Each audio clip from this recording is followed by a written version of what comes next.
How to make dal vada in an air fryer. Finely chop the onion and green pepper.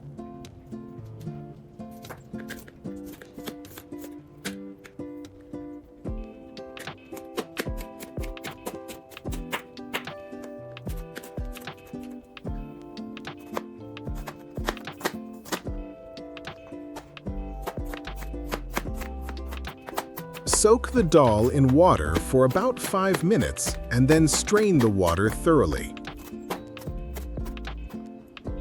Blend the dal until they are just a little chunky.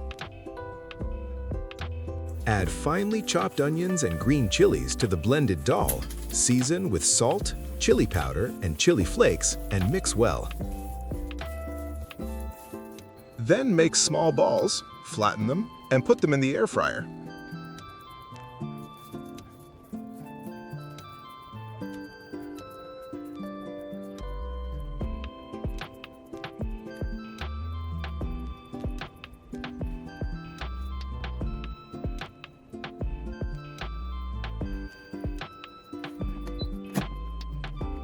Bake for 20 minutes at 180 degrees.